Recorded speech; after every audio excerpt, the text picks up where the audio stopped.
تو من مات ولم یعرف امام زمانی مات میتۃ جاہلیہ. اب میری موت ہونے لگی ہے. اچھا زرارہ اس قابل نہیں تھے کہ سفر کر سکیں, پتہ نہیں اس قابل تھے نہیں تھے کہ اٹھ سکیں بستر سے, لیکن اس قابل تو بالکل نہیں تھے کہ سفر کر سکیں, تو جا نہیں سکتے خود مدینہ. تو بیٹے کو بھیجا کہ ذرا پوچھ کر آؤ کہ امام کون ہے. اب سوال یہ ہے کہ کیا زرارہ جیسے غریبی صحابی کو نہیں پتا کہ صادق آل محمد کے بعد امام موسیٰ کاظم امام ہے؟ کیا بات ہے بھائی, سبحان اللہ سبحان اللہ, کیا کہنے. جبکہ امام رضا علیہ السلام سے کسی نے پوچھا کہ زرارہ کے بارے میں آپ کا کیا خیال ہے. اب امام رضا سے پوچھا کہ کیا خیال ہے آپ کا زرارہ کے بارے میں, کہ وہ ایمان پر گئے تھے یا نہیں گئے تھے. تو امام نے کہا کہ وہ میرے جد جعفر صادق اور میرے بابا موسی کاظم کے امر ولایت پر ایمان رکھتے ہوئے دنیا سے گئے. تو زرارہ نے پھر بھیجا کیوں بیٹے کو؟ تسلیم کی منزل دیکھ لیجئے گا اور زرارہ کا جملہ دیکھ لیجئے گا. چونکہ صادق آل محمد کی جانب سے اس زمانے کے تقیہ کے اعتبار سے منع ہے اپنے شیعوں کو کہ تم بتلاؤ گے نہیں کسی کو بھی, جن کو پتا ہے تم آگے نہیں بتلاؤ گے اس وقت کہ اگلا امام موسی کاظم ہے. اب زرارہ کو یہ خبر ملی ہے کہ شہادت ہو چکی امام جعفر صادق علیہ السلام کی, خود جانتے ہیں کہ موسی کاظم امام, بیٹا گمراہ نہ ہو جائے.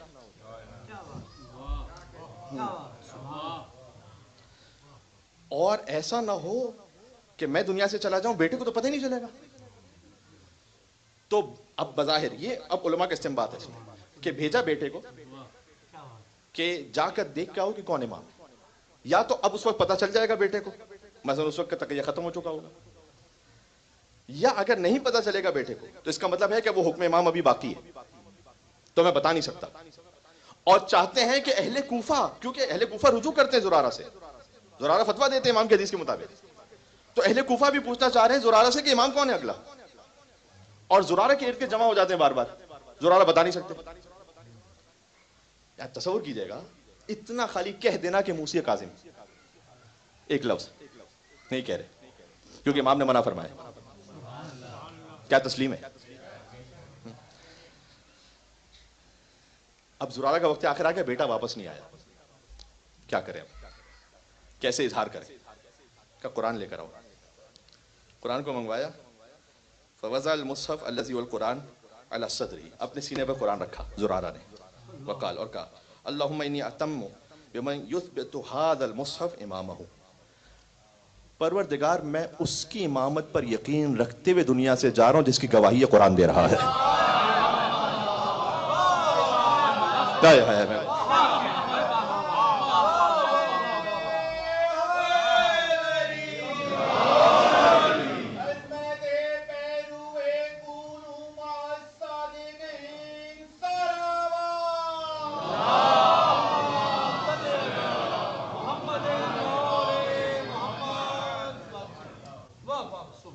یہ تسلیم آپ ملاحظہ فرما رہے ہیں. امام نے کہا تم کامل ایمان کو اگر چاہتے ہو تو تم زبان سے یہ کہہ دو. اب آپ کے لیے عربی میں کہنا ضروری نہیں ہے, آپ اس کو اپنی زبان میں کہہ دیجئے گا یا دل میں اس پر ایمان رکھ لیجئے گا کہ میں ہر اس عقیدے پر ایمان رکھتا ہوں کہ جس کا عقیدہ اور جس کا اظہار آل محمد علیہ السلام نے کیا ہے, میرا وہی قول ہے کہ جو آل محمد کا قول ہے, چاہے انہوں نے چھپایا ہو یا ظاہر کیا ہو, چاہے مجھ تک پہنچا ہو یا نہ پہنچا ہو.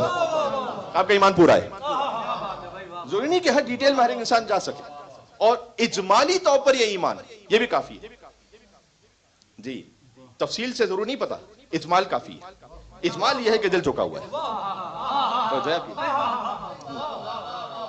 یہ تسلیم, یہ سبمیشن سمجھ میں آ رہا ہے اب. ہاں یہ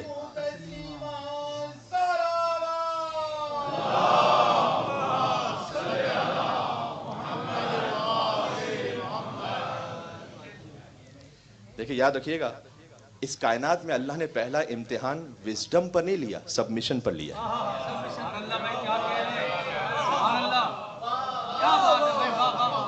جن تک یہ جملہ پہنچا, پہلا امتحان ہوا ہے شیطان کا, پہلا امتحان اللہ نے وزڈم پہ نہیں لیا اس کی. آپ اپنے آپ کو لو خل لیا ونفس, ایک منٹ کے لیے اس عقیدے سے نکال کر اس کا استدلال دیکھیں. کس کا؟ ابلیس کا. یعنی ایک مثال ایسی ہے کہ ایک بچہ ابھی ابھی متولد ہوا ہو اور آپ ایک مرض تقلید سے کہیں کہ بھئی جاؤ اس کے ہاتھ چومو, یہ آپ سے افضل ہے. لوگ کہیں گے یہ کیا بات ہے، مسجد تقلید انہوں نے 50 سال تک قال باقر و قال صادق پڑھا ہوا ہے، اتنا فتویٰ دیا ہے، اتنا قرآن ان کو یاد ہے، اتنی تفسیریں انہوں نے پڑھی ہوئی ہیں، اور آپ کہہ رہے ہیں کہ بچے کے ہاتھ پہ، جو عام بچہ ہے فرض کیجیے، یہاں شیطان 6000 سال تک عبادت کرتا رہا، ابھی تک شیطان بنا نہیں ہے، 6000 سال تک عبادت. آدم ابھی میں حما ام مسنون، اللہ نے کہا کہ میں ایک اسٹیچو بنا رہا ہوں، پتلا خالی مٹی کا. عرض کر چکا ہوں کووڈ کے زمانے کی مجلسوں میں کہ اللہ نے مٹی کا پتلا کیوں بنایا، امام نے فرمایا تاکہ شیطان کے اندر سے جو تکبر ہے نہ توڑ دے. سونے کا بنا لیتا، چاندی کا بنا لیتا. جی اللہ نے رکھا ہے کالا پتھر کے وہاں کعبے میں، وہاں جا کے چوما. بھائی عقیق کا پتھر رکھ دیتا، فیروزے کا قیمتی پتھر رکھ، دل تو جھکتا کم سے کم، کھانا. ہم اس لیے نہیں چاہ رہے کہ مٹیریل پر دل جھکے، جی ہم چاہ رہے حکم خدا پہ دل جھکے، حجت کے سامنے دل جھکے. جی اللہ نے کہا کہ وزڈم نہیں، سبمیشن. اس نے کہا کہ خلقتنی من نار و خلقتہ من طین، مجھے آنکھ سے خلق کیا، اس کو مٹی سے. یعنی وہ یہ کہنا چاہ رہا ہے دیکھیں آنکھ کچھ چیزوں میں مٹی سے بہتر ہے. آپ ایک گھوپ اندھیرے میں جا رہے ہیں ڈیزرٹ میں، آپ کے لیے کہیں کوئی راستے کوئی امکان نہیں پتہ کرنے کا، آپ آنکھ روشن کریں گے راستہ دیکھنے کے لیے یا مٹی اٹھا کے پھینکیں گے؟ آنکھ آپ کو راستہ بتا رہی ہے. آپ بڑی شدید سردی ہے ونٹر، آپ مٹی سے گرمی لیں گے آنکھ سے گرمی لیں گے؟ بہت ساری چیزوں میں آنکھ بہتر ہے. تو وہ کہہ رہا ہے کہ مجھے آنکھ سے خلق کیا، اس کو مٹی سے. وزڈم کے اعتبار سے دیکھیں تو آپ کا ووٹ کس کی طرف؟ ہاں ابھی اگر اپنے آپ کو جواب دے دیا گا بس. ٹھیک ہے، اللہ نے امتحان وزڈم پہ لیا نہیں، اللہ نے امتحان سبمیشن پہ لیا. تسلیم، میں نے کہا جھک جا، ختم. اور اللہ نے بلکہ اس میں اس کی جو تشریح و تفصیل ہے کہ لیسدار گیلی مٹی سے خلق کیا، یعنی جس میں ظاہری طور پر جیسے ایک مٹی کی جو اسمیل ہوتی ہے نا وہ بھی ہو. اللہ نے کہا جھکو یہیں پر، میں کہہ رہا ہوں یہیں جھکو. بس یہاں اللہ نے تکبر توڑا، اس کا تکبر نہیں ٹوٹا. اللہ چاہتا تھا، اللہ کو شوق نہیں تھا کہ خامخواہ کسی کے سامنے جھکوا دے گا. وہ جو 6000 سال کی عبادت کر کے تکبر آ چکا تھا نا، لہٰذا اس کو عبادت میں پرابلم نہیں ہے، اس کو تکبر توڑنے میں پرابلم ہے. اس نے کہا کہ مجھے ایک سجدہ معاف کر دے، میں اتنے سجدے کروں گا جتنے روئے زمین پہ کسی نے نہیں کیے ہوں گے. سجدے سے پرابلم نہیں ہے، ایروگنس سے پرابلم، وہ نہیں ختم ہو، ایگو. آپ کوانٹیٹیولی دیکھیں تو اچھی ڈیل ہے. اللہ سے کہہ رہا ہے کہ میں ایک سجدے کو چھوڑ کر 10,000 اور کروں گا، بلکہ 10 لاکھ، بلکہ 10 ارب. اللہ نے کہا عبادت وہ نہیں جو تو چاہے، عبادت وہ ہے جو میں چاہوں.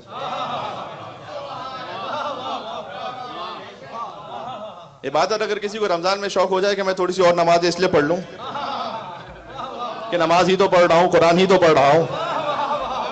اگر رسول اللہ نے پڑھی تھی تو سنت ہے، اگر تم نے ایجاد کی تھی تو بدعت ہے.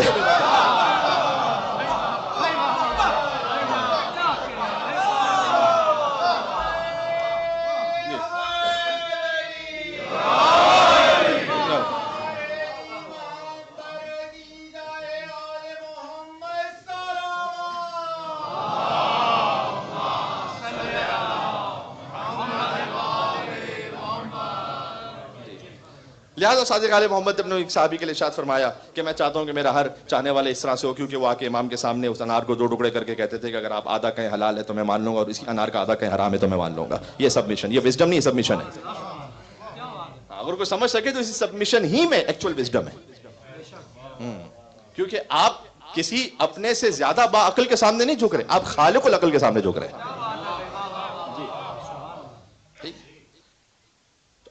اب آپ صادق علیہ محمد جب ان کے سامنے سبمیشن ہے تو کس کے سامنے سبمیشن ہے؟ میں اس بات کو بھی اشارتاً پڑھ چکا ہوں، لیکن بس تفصیل سے تھوڑا سا، تفصیل کا وقت بھی نہیں بچا، آہستہ سے مصائب کا وقت آ رہا ہے. سالم ابن ابی حفصہ 5ویں امام کی شہادت کے بعد آئے تھے تعزیت کرنے کے لیے صادق علیہ محمد کے پاس، اور آخر امام کی خدمت میں بیٹھتے ہیں، اور بھی ان کے اصحاب تھے. کہتے ہیں انا للہ و انا الیہ، آپ تعزیت پہ یہی کہتے ہیں نا، انا للہ و انا الیہ راجعون. ذهب واللہ من کان یقول قال رسول اللہ، خدا کی قسم وہ تو دنیا سے چلا گیا جو کہتا تھا قال رسول اللہ، اور ہم ان سے پوچھتے بھی نہیں تھے کہ آپ نے قال رسول اللہ کیسے کہہ دیا، آپ میں تو رسول میں اتنا فاصلہ زمانی. اس لیے کہ امام باقر علیہ السلام کی ولادت ہے 57 ہجری، رسول اللہ کی شہادت ہے 11 ہجری، تو حضور کے وصال میں اور امام باقر علیہ السلام کی آمد میں اتنا فرق ہے. تو سالم ابن ابی حفصہ سے نے کہا کہ ہم پوچھتے نہیں تھے، وہ چلا گیا کہ جس سے ہم پوچھتے بھی، ہمیں اتنا یقین تھا اس پر کہ وہ قال رسول اللہ کہہ دیتے تھے، ہم یقین کر لیتے تھے. اور واللہ لا یرا مثلہ ابدا، خدا کی قسم اب تو کوئی ایسا نہیں آنے والا. پتہ چلا کہ شاید معرفت نہیں تھی اسے پوری، خدا کی قسم اب تو ویسا نہیں آنے والا. فسکت ابو عبداللہ ساعتن، ابو عبداللہ صادق علیہ محمد کی کنیت، تھوڑی دیر کے لیے امام جعفر صادق رکے. ثم قال، اس کے بعد کہا قال اللہ عز وجل.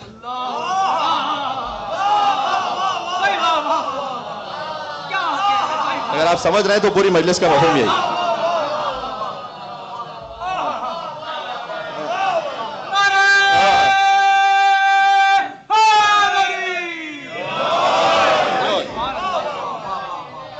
کن امام کو مان رہے تھے سمجھے تو صحیح.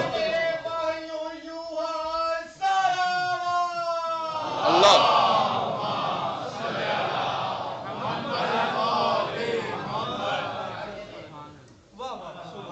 امام نے کہا قال اللہ عز وجل، اللہ عز وجل نے یہ فرمایا ہے کہ جو میری راہ میں آدھی کھجور کے برابر بھی صدقہ دے گا تو اللہ اس صدقے کو اتنا پال لے گا، اتنا پال لے گا کہ جب تم میدان محشر میں پہنچو گے تو احد کے پہاڑ کے برابر ہوگا، اور اللہ اس صدقے کا اجر تمہیں احد کے پہاڑ کے برابر عطا کرے گا.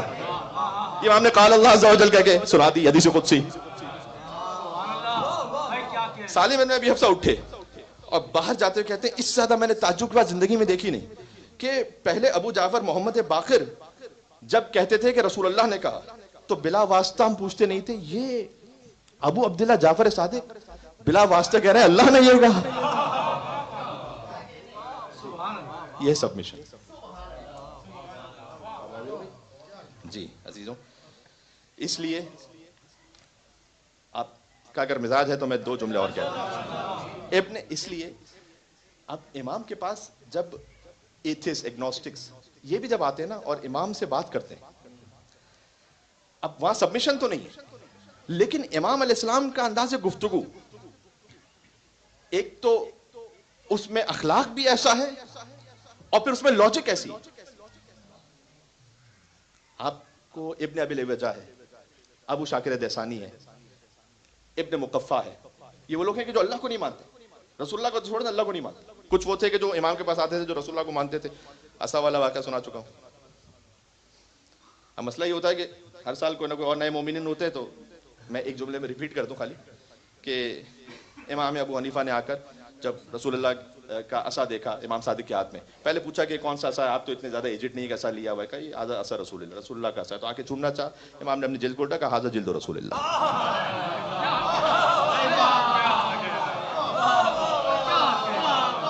بعض لوگ عصا کو اس لیے چوم رہے ہیں کہ جلد کو نہ چومنا پڑے.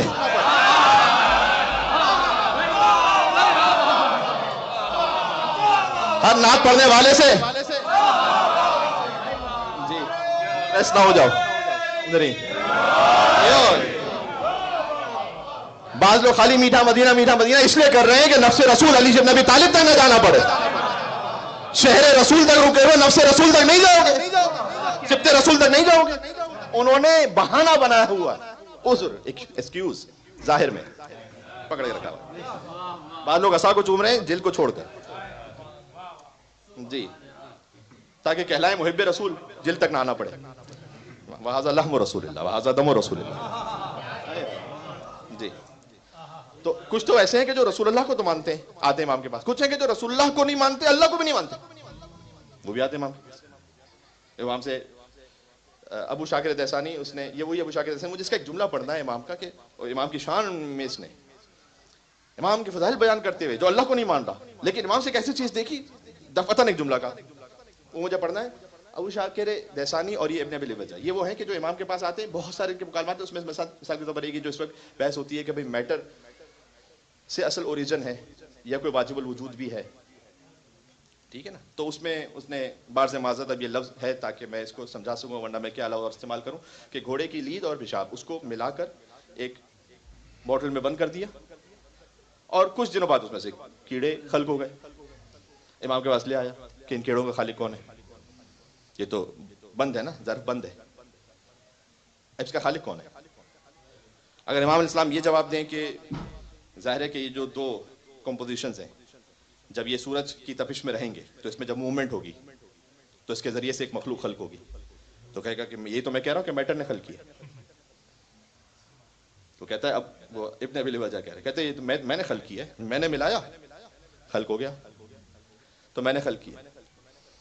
امام نے کہا اگر تو نے خلق کیا تو یہ بتا اس میں سے نر کتنے اور مادہ کتنے ہیں.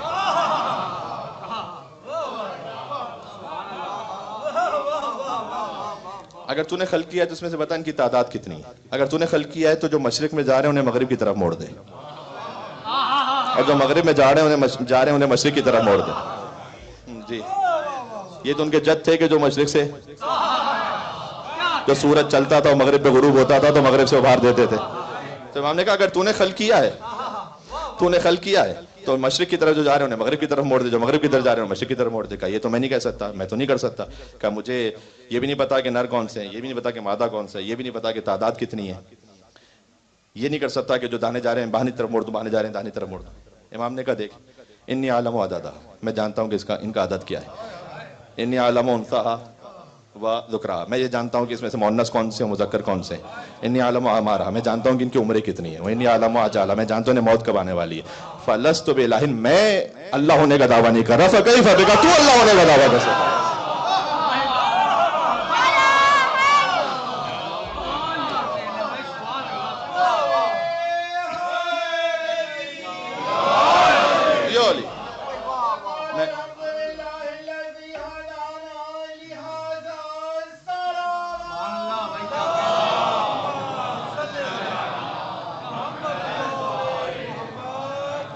بہرحال طلب رہی آپ کی وہ روایت کی جو مجھے اصل سنانی تھی. وقت بہت ہو رہا ہے، ویک ڈے ہے، مجھے بہرحال اندازہ ہے.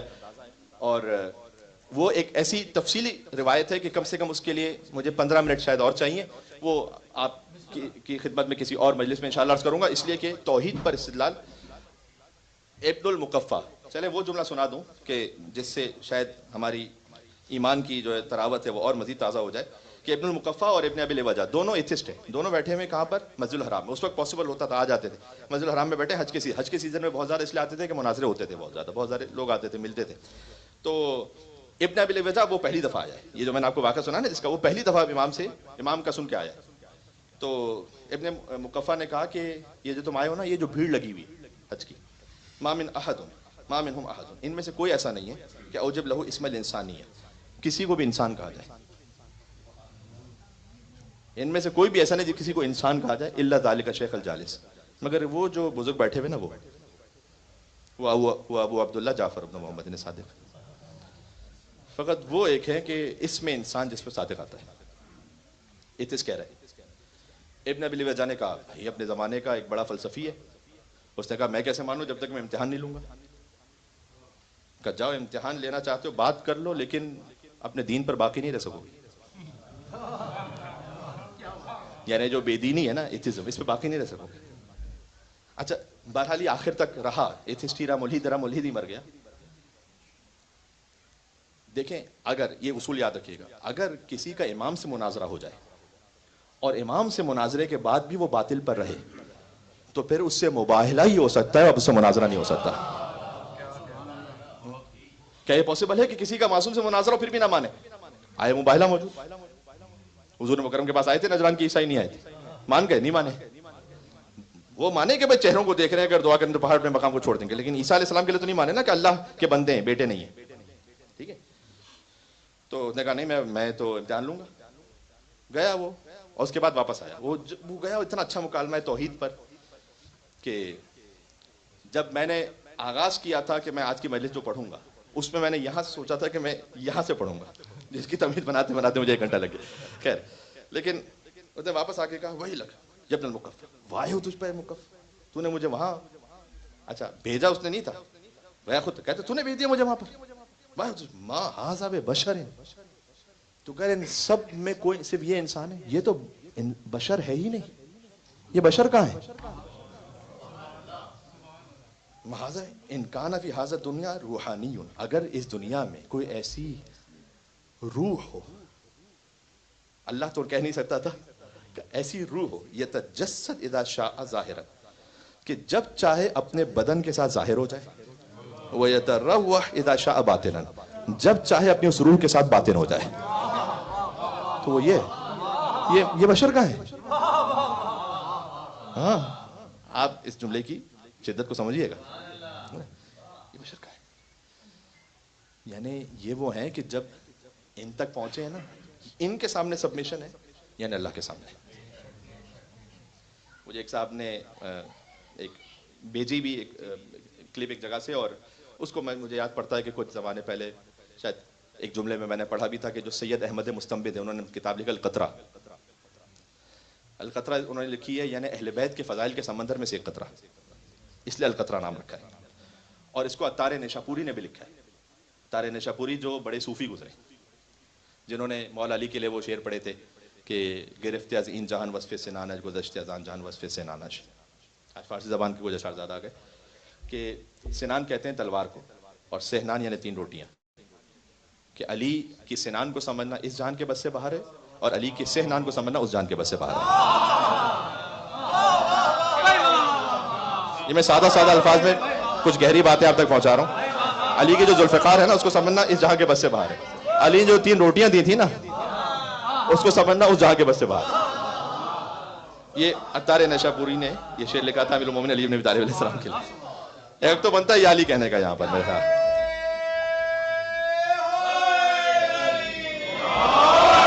یہ علی تو وہ جو بزرگ صوفی انہوں نے بھی اس بات کو لکھا، اور القطرہ میں سید احمد مستنبط نے بھی لکھا. لیکن جو عطار نیشاپوری انہوں نے اس طرح سے لکھا کہ ایک شخص آیا امام کے پاس، جب امام کو بلایا جا رہا تھا مدینہ سے بغداد، میں شہادت کی منزل کے قریب آ رہا ہوں، لیکن امام کا جو سفر ہے، امام دجلہ کے قریب سے گزر رہے تھے، عراق کا دریا. تشریف فرماتے ایک شخص آیا، اس نے آ کر امام پر ایک اعتراض کیا. اعتراض کے انداز میں پوچھا کہ کیا قرآن میں آیت ہے نہیں لن ترانی یا موسیٰ، اے موسیٰ تم کبھی بھی نہیں دیکھ سکو گے اللہ کو؟ کیا آیت ہے؟ کہ پھر آپ کے جد کیوں کہتے تھے کہ انی لا اعبد ربا لم ارہ، میں نے اس رب کی عبادت ہی نہیں کی جسے دیکھا نہ ہو.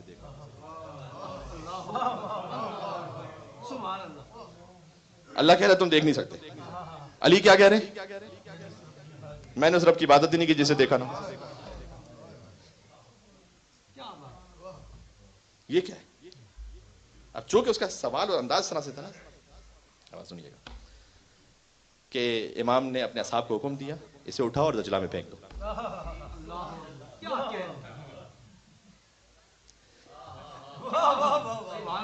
بوڑھا تھا، دجلہ میں پھینک کے کس طریقے سے بچتا بچاتا آیا، اور جعل یعاتب الامام، اور نزدیک تھا کہ امام کو برا بھلا کہتا.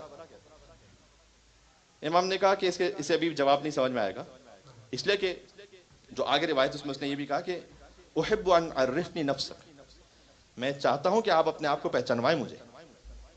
امام نے کہا کہ یہ ابھی نہیں پہچانا، اسے پھر سے اٹھا کے پھینک دو.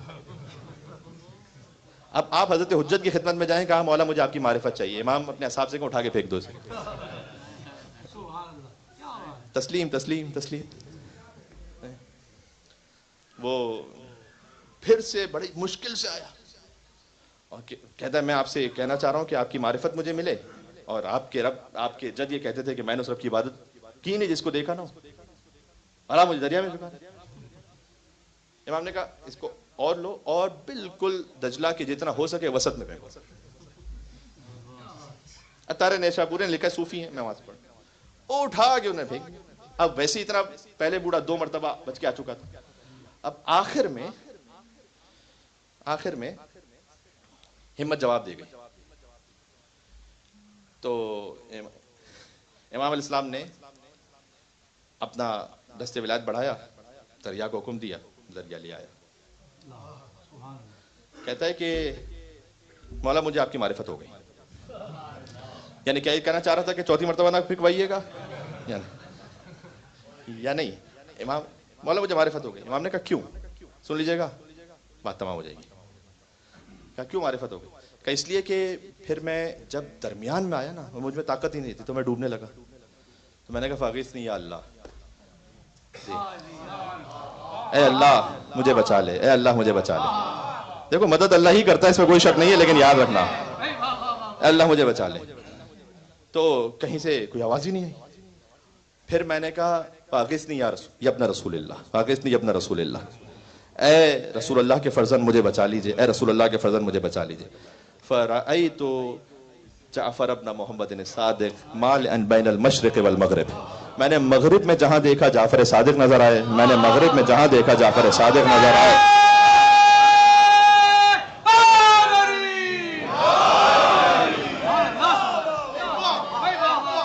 اس رب کی عبادت نہیں کی جسے دیکھا نہ ہو۔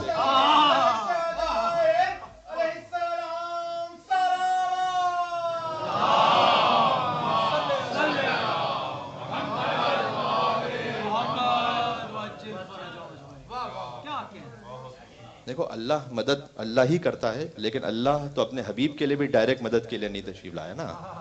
جب 39 دن گزر چکے تھے تو کہا ناد علی مظہر اللہ جائے، جی تو مدد پہنچے گی حجت خدا کے ذریعے سے، ہے نا۔ یہ آج کی گفتگو کا خلاصہ ہو گیا، یعنی امام علیہ السلام کی عظمت کے سامنے ایسے تسلیم ہو جاؤ کہ جب وہاں پر پہنچ گئے بس باب اللہ پر ہو۔ یہ جعفر صادق علیہ السلام، جن کی صداقت اس معیار پر، جن کا علم اس معیار پر۔ ابھی تو ان دعاؤں کا ذکر ہو نہیں سکا جو امام علیہ السلام نے تعلیم فرمائی، ابھی ان زیارتوں کا ذکر ہو نہیں سکا جو امام علیہ السلام نے تعلیم فرمائی۔ زیارت وارثہ، زیارت عاشورہ دونوں تعلیم کرتا ہے امام جعفر صادق علیہ السلام، اور ایک زیارت امام باقر علیہ السلام کی بھی تعلیم کرتا ہے۔ زیارت اربعین تعلیم کرتے امام جعفر صادق علیہ السلام، زیارت عرفہ تعلیم کرتے امام جعفر صادق علیہ السلام۔ امامی نے تو فرمایا کہ جب جاؤ میرے جد امیر المومنین کے روضے پر تو سر جھکا کر ادب احترام سے آہستہ آہستہ امام علیہ السلام چھوٹے چھوٹے قدموں کے ساتھ چلتے تھے، اور کہا اے ابن مارد، جو اس حدیث کو اپنے گھر پر سونے کے پانی سے لکھ لو۔ فریم کرواتے ہیں نا آپ، مجھے چاہیے ہوگا تو ہم حدیث لے لیجیے گا، میں دے دوں گا آپ کو ایگزیکٹ ان کے الفاظ، کہ اس حدیث کو سونے کے پانی سے لکھ لو کہ جو میرے جد علی ابن ابی طالب کی زیارت پر جائے تو ایک ایک قدم پر حج اور عمرے کا ثواب ملے گا، اور جب میرے جد علی کی زیارت کر کے واپس پلٹے تو ہر قدم پر 2 حج اور 2 عمرے کا ثواب ملے گا۔ ابھی تو فقہ کے بارے میں جو جعفر صادق علیہ السلام نے بیان فرمایا بات نہیں ہو سکی۔ ابھی امام جعفر صادق علیہ السلام نے جو توحید کے معارف اور جو امامت کے معارف بیان فرمایا اس پہ بات نہیں ہو سکی۔ معراج کے بارے میں جو ارشاد فرمایا اس پہ بات نہیں ہو سکی۔ ابھی شاگردان امام جعفر صادق علیہ السلام پر ایک ہلکا سا اشارہ ہوا، زرارہ، جی کاش اللہ میں زرارہ کے نقش قدم پہ چلنے کی توفیق عطا فرما دیں۔ کاش امام ہمارے لیے کہہ دیں کہ میں چاہتا ہوں کہ میرا چاہنے والا اس طرح سے ہو۔ کاش ایسے تسلیم ہو سکیں کہ امام کا حکم آ جائے کہ آدھا سیب حلال ہے اور آدھا حرام ہے تو ہم تسلیم ہو جائیں امام کے سامنے۔ جی امام کے راز پر بھی یقین رکھیں، امام کے اعلان پر بھی یقین رکھیں، جو پہنچا اس پر بھی یقین رکھیں، جو نہیں پہنچا اس پہ بھی یقین رکھیں، بس بات ختم۔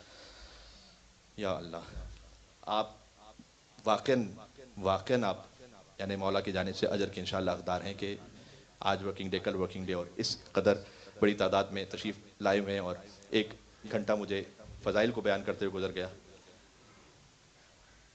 میں چاہتا یہ تھا کہ امام جعفر صادق اسلام کے مسائل عام طور پر کم پڑے جاتے ہیں اس لیے کہ تفصیل مسائب کا حصہ سے بیان نہیں ہو پاتا، لیکن اگر آپ مجھے آج اجازت دیں، پھر پتہ نہیں کبھی مجھے موقع مل سکے نہ مل سکے، کہ میں صادق آل محمد اسلام کے تھوڑے قدرے تفصیلی مسائب پڑھ دوں آپ کے سامنے، بہرحال اس لیے کہ رونے کی شب ہے، اور میں مصائب کی وہ کچھ روایتیں پڑھنا چاہتا ہوں جو مروی ہیں صادق آل محمد سے۔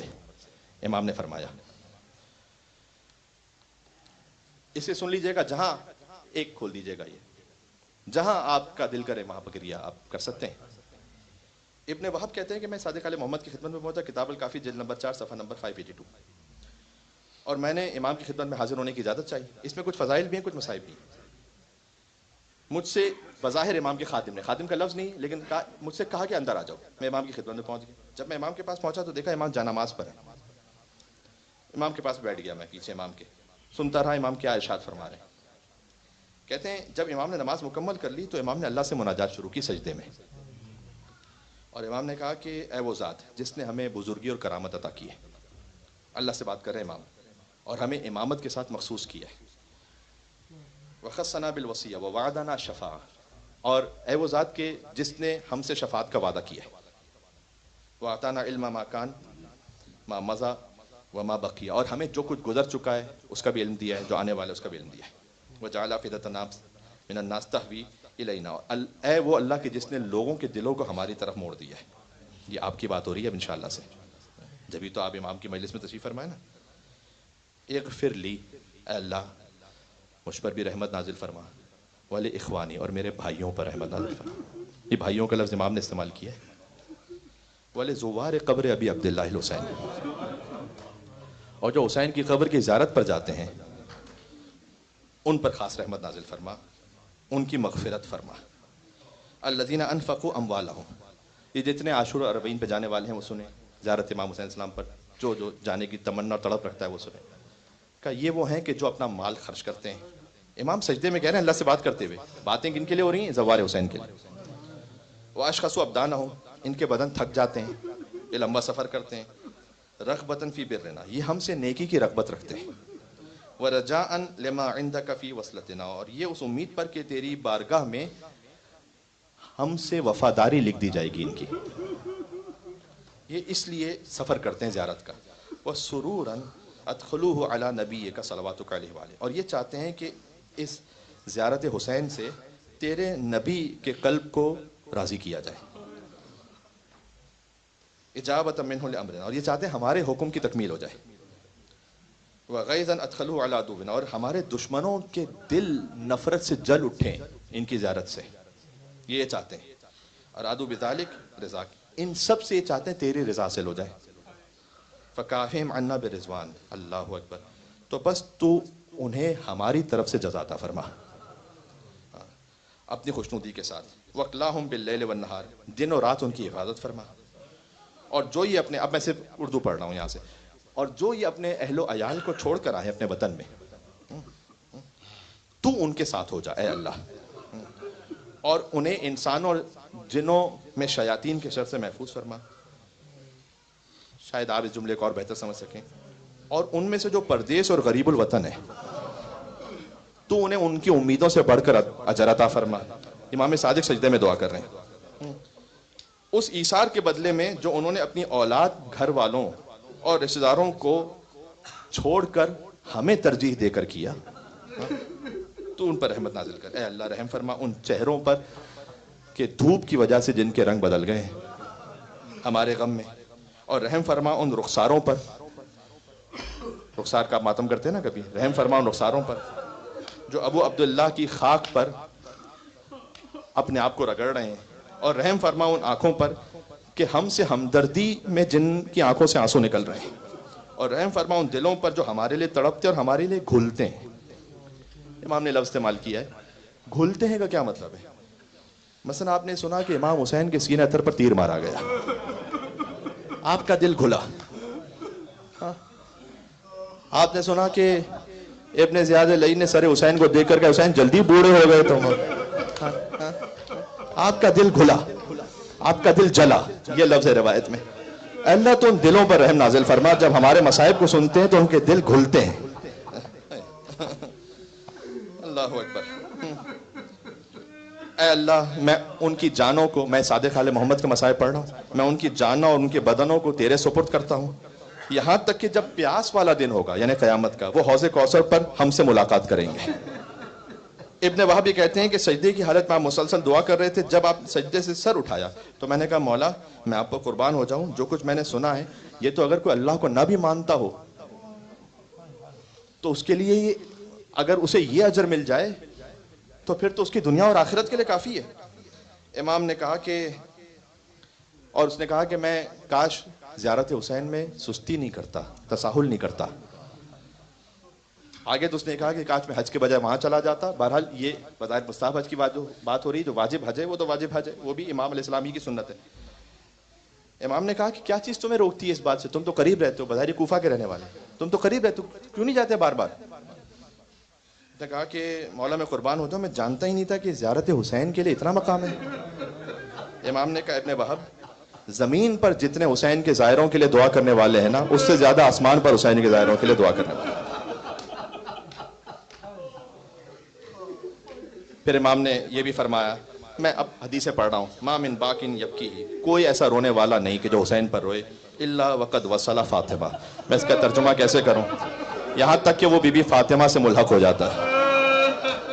وَأَسْعَدَهَا عَلَيْهِ، میرا وجود کانپ رہا ہے، میں ترجمہ کیسے کروں؟ لیکن امام کا کلام ہے، کرو فاطمہ کا مددگار ہو جاتا ہے حسین پر ہوتے ہوئے۔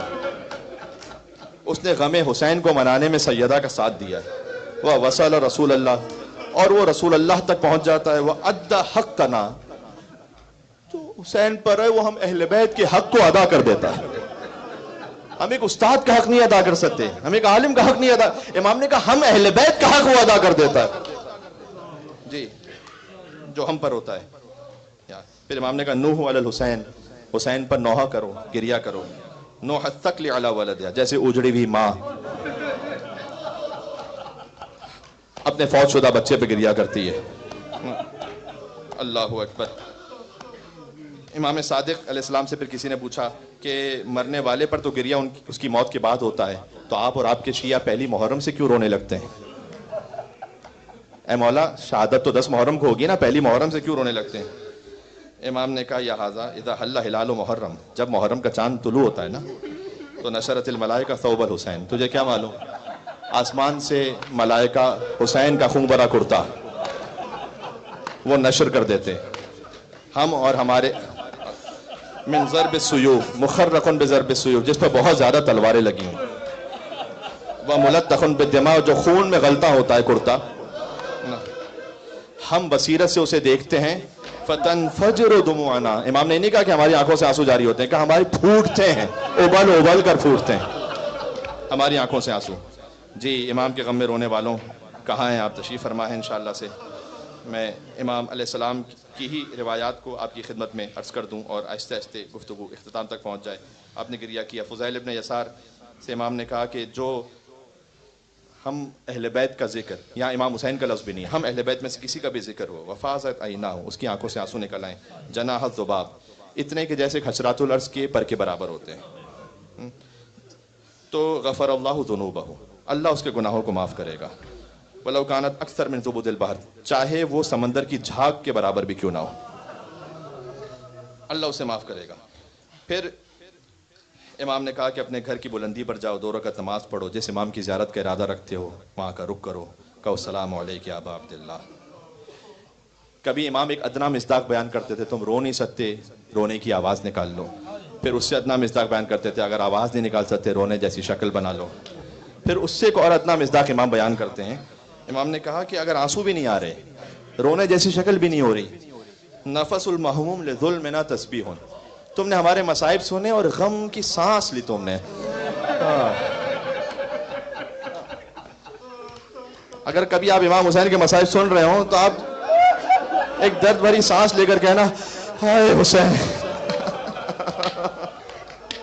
امام نے کہا کہ یہ تسبیح کا ثواب رکھتا ہے. اللہ اکبر. جی پھر امام کے سامنے کوئی شاعر آتا تھا, چاہے محرم ہو یا غیر محرم, امام پوچھتے تھے تو نے میرے جد کا مرثیہ کہا ہے؟ ابو ہارون آئے, کہا تو نے میرے جد کا مرثیہ کہا ہے؟ کہا جی مولا میں نے کہا ہے. امام نے کہا نہیں ابھی نہیں سنانا, پردہ آمیزہ کیا اور مستورات تشریف فرما ہو گئے. ایک روایت ہے کہ جب علی اصغر علیہ السلام کے مصائب کا ذکر ہوا تو امام چھوٹے بچے کو لے آئے اور بار بار اس بچے کو چومتے جاتے تھے. اللہ اکبر. امام نے کہا ارسل حسین, حسین پر مرثیہ پڑھنا شروع کرو. اور ابھی کہتا ہے کہ امام صادق علیہ السلام ایسے رو رہے تھے کہ امام کا پورا وجود ہل رہا تھا امام حسین پر گریے کی وجہ سے. اب ظاہر ہے کہ آپ کی صدائیں بلند ہو گئی ہیں اور مصائب کی آخری منزل آ گئی ہیں. ابن وہب ہی نے سوال کیا کہ مولا کیا یہ حدیث درست ہے کہ آپ کے جد حسین کے بدن پر 950 زخم تھے؟ امام نے کہا کہ سوال کرنے والے تو نے ایک بار پھر میرے کلیجے کو زخمی کر دی. یہ حدیث درست ہے کہ میرے جد حسین کے بدن پر 900 سے زیادہ زخم تھے. کہ مولا یہ کیسے ممکن ہے کہ ایک بدن پر اتنے زیادہ زخم ایک ساتھ آ جائیں؟ کہ تجھے معلوم نہیں ہے کہ 4000 تیر اندازوں نے میرے جد حسین کو گھیر لیا تھا. وہ ایک تیر کے اوپر دوسرا تیر مارتے تھے, ایک زخم کے اوپر دوسرا زخم لگاتے تھے, ایک تلوار کے اوپر دوسری تلوار مارتے تھے, ایک پتھر کے اوپر دوسرا پتھر مارتے تھے.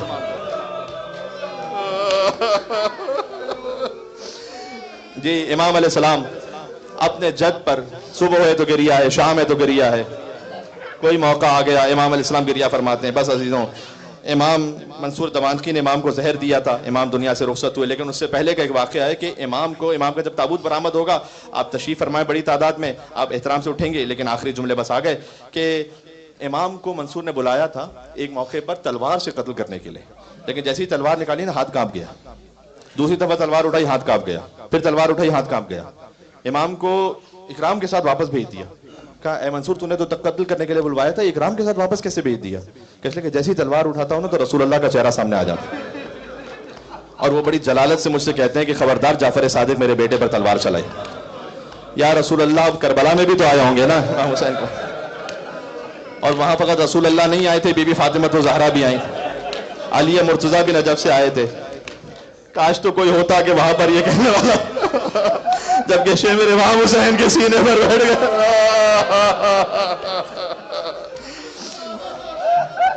بس امام علیہ السلام کو حاکم مدینہ سے کہہ کر منصور دوانقی لعین نے امام کا گھر بھی جلوا دیا تھا. امام کا جب گھر جل رہا تھا تو امام گھر سے باہر آئے. اگلے دن جب کچھ اصحاب پہنچے امام کو تسلی دیتے رہے. امام گریہ فرما رہے تھے. کہا مولا جان تو محفوظ رہی, آپ گریہ فرما رہے ہیں. کہا نہیں, میں اپنے لیے نہیں رو رہا. دیکھو تیسری مرتبہ فاطمہ کا گھر جلا ہے, یہ فاطمہ کے بچے. ایک مرتبہ مدینہ میں 11 ہجری میں جلا تھا جب سیدہ در و دیوار کے درمیان آئی. پھر ایک مرتبہ سیدہ کی بیٹیوں کے خیمے جلے تھے کہ جب بیویاں ایک خیمے سے دوسرے خیمے میں. اور اب یہاں مدینہ میں جعفر صادق کا گھر جل رہا تھا. امام نے کہا کہ میں اپنے آپ پر نہیں رو رہا, میں ان پھول سے رخساروں پر رو رہا ہوں سکینہ کے جن پر تماچے مارے گئے. میں ان چنتی ہوئی چادروں پر رو رہا ہوں کہ بیویاں ایک خیمے سے دوسرے خیمے پہ چلی گئی. میں ان لگتے ہوئے نیزوں پر رو رہا ہوں کہ نیزے مار مار کر بی بی زینب کی چادر چھین لی گئی. امام کا بدن اثر نہیں ہو چکا تھا اتنا. روایت میں ملتا ہے کہ امام کے بدن اثر پر پھر گوشت نظر نہیں آتا تھا, فقط استخوان تھے کہ جو نظر آتے تھے. آپ نے گریہ فرما لیا, مجلس تمام ہو رہی ہے اور امام علیہ السلام کا جنازہ, امام رخصت ہوئے, شہادت ہو گئی. کاظم اٹھا رہے ہیں جعفر کا جنازہ. منصور نے غزہ میں زہر جفا دیا تھا مظلوم کے بدن پر جس کا اثر ہوا تھا. افلاک سے ملائک پرسے کو آ رہے ہیں, ہائے حسین کہہ کر آنسو بہا رہے ہیں. جی اب امام علیہ السلام کا جنازہ اٹھا, جنت البقیع چلا تو یقیناً امام اسے کاظم علیہ السلام نے اٹھایا ہوگا. اہتمام کے ساتھ وقت آخر پانی بھی دیا ہوگا. جب پانی طلب فرمایا ہوگا, لا یوم کا یوم کا یا ابا عبداللہ الحسین, حسین کے جیسے مصائب کا کسی کا دن نہیں ہے. عزیزوں بس تابوت ابھی آنے والا ہے. آپ نے امام حسین کے مصائب بار بار سن لیے, لیکن اب ایک وہ ہے کہ میرا اندر سے وجود کانپ رہا ہے. صادق علیہ محمد نے فرمایا کہ حسین کے مصائب سے بھی زیادہ سخت ایک دن ہے ہمارے لیے. کہ مولا وہ کون سا دن ہے؟ کہ احراق باب امیر المومنین کے جب علی کا دروازہ جلا گیا.